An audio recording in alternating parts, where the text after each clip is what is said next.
Assalamualaikum warahmatullahi wabarakatuh. Perkenalkan, nama saya Syahdatul Awalia, program studi Ekonomi Syariah kelompok 5. Di sini saya akan menjelaskan sedikit mengenai karya tulis ilmiah. Baiklah, di sini saya akan menjelaskan apa itu karya tulis ilmiah. Karya ilmiah adalah serangkaian laporan tertulis yang dipublikasikan melalui pengkajian mendalam. Bagi yang menempuh pendidikan di perguruan tinggi, penting untuk mengetahui lebih dalam tentang karya ilmiah. Adapun menurut Kamus Besar Bahasa Indonesia, karya ilmiah merupakan karya tulis yang dibuat dengan prinsip ilmiah, menurut data dan fakta, observasi, eksperimen, dan kajian pustaka. Karya ilmiah bisa dikatakan erat dengan dunia pendidikan dan penelitian. Kebanyakan karya ilmiah yang diterbitkan merupakan hasil dari riset yang dilakukan lembaga penelitian dan pendidikan.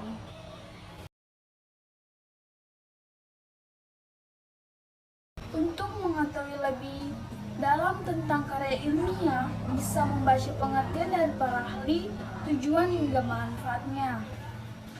Yang pertama, menurut Munawar Syamsuddin, tulisan ilmiah adalah naskah yang membahas suatu masalah tertentu atas dasar konsepsi keilmuan tertentu dengan memilih metode penyajian tertentu secara utuh, teratur, dan konsisten. Adapun menurut Yamila dan Samsul Rizal, ragam karya ilmiah terdiri dari beberapa jenis. Berdasarkan fungsinya, menurut pengelompokan itu dikenalkan ragam karya ilmiah seperti makalah, skripsi, tesis, dan disertasi. Adapun menurut Broto Widijoyo, karangan ilmiah adalah karangan ilmu pengetahuan yang menyajikan fakta dan ditulis menurut metodologi penulisan yang baik dan benar. Adapun menurut Wahyu, suatu karangan dapat dikatakan ilmiah jika ia mengungkapkan suatu permasalahan dengan metode ilmiah. Yang terakhir, menurut Maryadi dalam Harun, karya ilmiah yaitu suatu karya yang memuat mengkaji suatu permasalahan tertentu dengan menggunakan kaidah-kaidah keilmuan.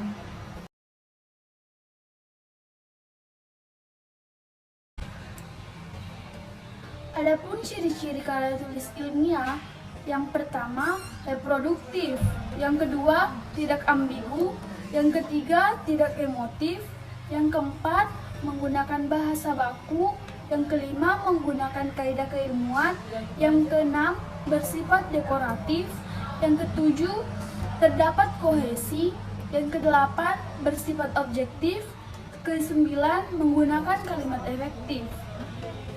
Itulah ciri-ciri karya ilmiah yang harus dipahami.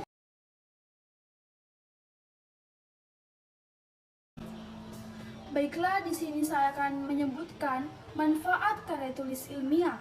Yang pertama, untuk melatih mengembangkan keterampilan membaca yang efektif. Yang kedua, melatih untuk menggabungkan hasil bacaan dari berbagai sumber. Yang ketiga, mengenalkan dengan kegiatan kepustakaan. Yang keempat, meningkatkan pengorganisasian fakta atau data secara jelas dan sistematis. Yang kelima, memperoleh kepuasan intelektual. Yang keenam, memperluas cakrawala ilmu pengetahuan. Yang ketujuh, sebagai bahan acuan atau penelitian pendahuluan untuk penelitian selanjutnya.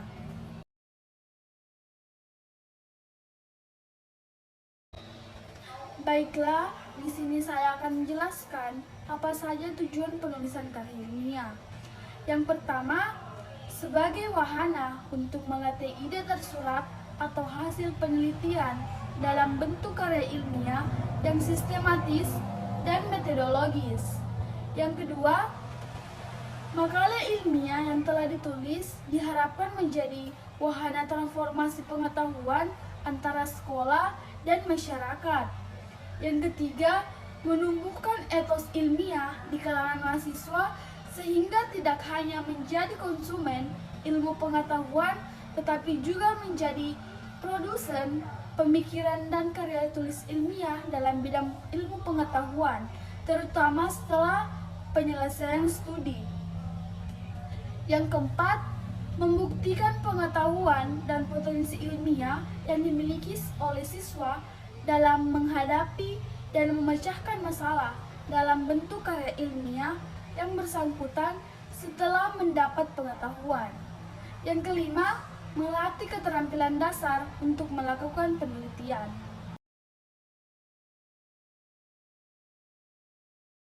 Baiklah, di sini saya akan menyebutkan apa saja komposisi karya tulis ilmiah. Yang pertama, pemilihan topik atau masalah untuk karya ilmiah. Yang kedua, merumuskan tujuan. Yang ketiga, menentukan topik. Yang keempat, menelusuri topik. Yang kelima, mengidentifikasi pembaca karya ilmiah. Dan yang keenam, menentukan cakupan isi materi karya ilmiah.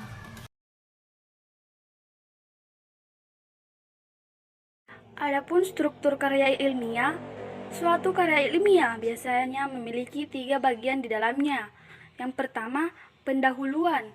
Bagian pendahuluan berisikan dasar-dasar penelitian ilmiah dilakukan masalah yang diangkat dan mekanisme penyelesaian masalah itu. Yang kedua, isi dan pembahasan. Bagian isi dan pembahasan ini biasa terdiri dari 1 atau lebih bab. Jumlah bab pada bagian ini bergantung seberapa pelik pembedahan dan pembahasan dari bahan penelitian. Yang ketiga, kesimpulan.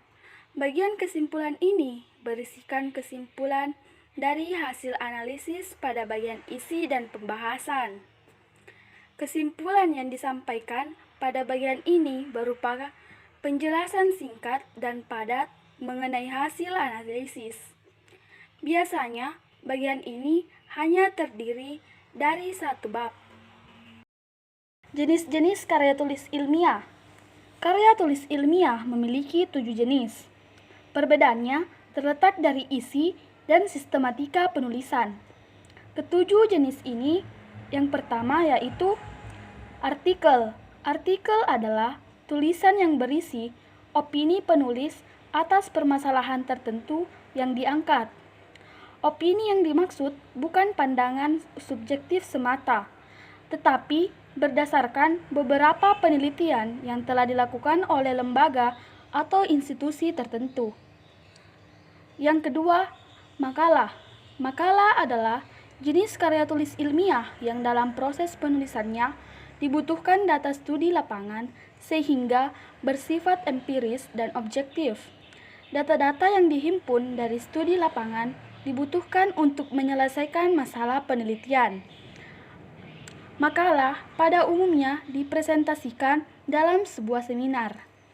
Yang ketiga, skripsi. Skripsi adalah jenis karya tulis ilmiah yang disusun oleh mahasiswa untuk mendapatkan gelar S1. Dalam proses pembuatannya, orisinalitas menjadi hal yang utama. Bentuk akhir skripsi biasanya berbentuk hardcover dan dipresentasikan di depan para dosen penguji dan pembimbing, yang disebut dengan istilah sidang skripsi. Work paper atau kertas kerja adalah jenis karya tulis ilmiah yang hampir mirip dengan makalah, tetapi analisisnya lebih mendalam. Kertas kerja dipresentasikan di depan para ilmuwan dan pada umumnya isi kertas kerja berisi solusi dari permasalahan besar yang sedang dihadapi. Yang kelima, paper. Paper adalah jenis karya tulis ilmiah yang populer pada kalangan mahasiswa. Strukturnya mirip dengan makalah, tetapi lebih sederhana. Permasalahan lebih dipersempit agar dapat terfokus pada satu ini. Pada umumnya, paper ditulis oleh mahasiswa untuk memenuhi nilai ujian tengah semester atau disebut dengan UTS, ataupun ujian akhir semester yang disebut dengan UAS. Yang keenam, tesis. Jika skripsi dibutuhkan oleh mahasiswa untuk syarat memperoleh gelar S1, tesis diperlukan untuk meraih gelar S2 atau master. Perbedaannya dengan skripsi, tesis menganalisis suatu topik penelitian lebih kompleks sehingga tingkat ilmiah dari tesis lebih kuat dibandingkan skripsi. Yang ketujuh, disertasi.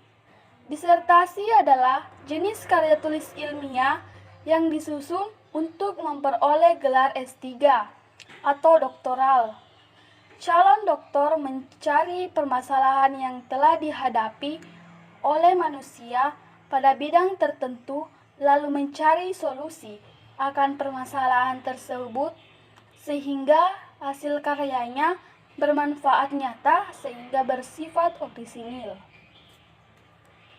Itulah jenis-jenis dari karya tulis ilmiah yang dapat kita ketahui. Langkah-langkah penulisan karya ilmiah.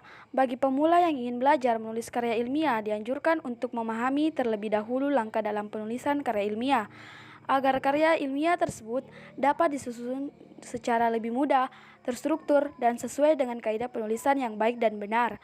Berikut ini 11 langkah dalam menulis karya ilmiah. Yang pertama, menentukan topik atau tema penelitian. Yang kedua, kerangka penelitian. Yang ketiga, mengumpulkan bahan. Yang keempat, survei lapangan. Yang kelima, menyusun bibliografi. Yang keenam, menyusun hipotesis. Ketujuh, penyusunan rancangan penelitian. Yang kedelapan, percobaan sesuai metode yang direncanakan. Kesembilan, pengamatan dan pengumpulan data. 10, analisis dan interpretasi data. Ke-11, merumuskan kesimpulan dan teori. Sekianlah yang dapat saya jelaskan mengenai pengenalan karya tulis ilmiah. Lebih dan kurangnya mohon dimaafkan. Wallahul muwaffiq ila aqwamit thoriq. Wassalamualaikum warahmatullahi wabarakatuh.